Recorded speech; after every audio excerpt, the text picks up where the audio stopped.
Hi foodies, how you doing? I made a small pot of Jamaican rice and peas. Yes, they are kidney beans and we call them red peas. This is for those folks who just want to make a really small pot. It's gonna be literally 1 cup of rice. Let's get into it. So we're starting out with the red peas, right? The kidney beans. I didn't soak these. I have it here in some water, salt, and garlic added. Okay, so what we're gonna do is just cook this in the instant pot using the pressure cooker setting. If you don't have an instant pot, then just use your regular pressure cooker. Usually the ratio in an instant pot is 1 part dry kidney beans and then 3.5 parts liquid. But I added a little extra liquid because we're going to be cooking rice as well, not just the kidney beans. Okay, so we're just going to cook these until they are tender and then we'll finish it up on the stove top. So yes, you could do everything in the instant pot, but what if you don't have one, right? So I poured everything into my pot here on the stove and we're gonna finish it up on the stove top. So the peas are cooked. Some of them are firmer than some, so you'll notice that some of them will, mash out a little bit, but that's fine. So I'm gonna be flavoring up the pot. I'm adding some coconut cream, nice and thick, and I'm adding some thyme.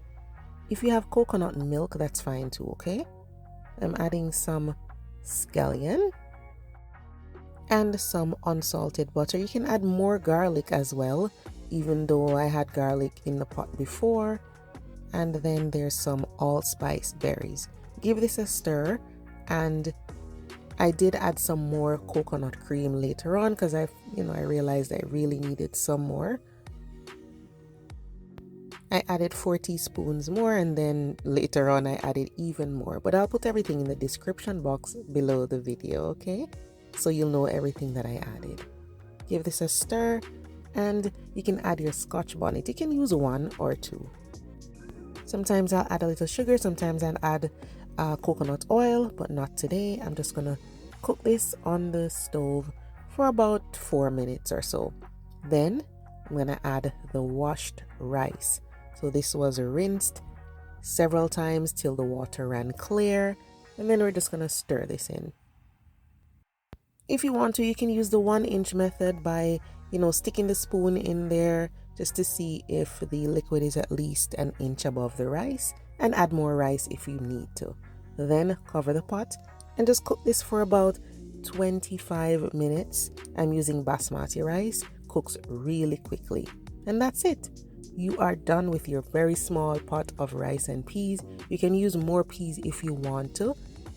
That way you'll get an even richer color. But just use what you like depending on who you're cooking for. And this is really nice, not too dry, not too moist, just perfect. That's it. Really easy, just 1 cup of rice. Good to go. Thanks for watching and I'll see you next time.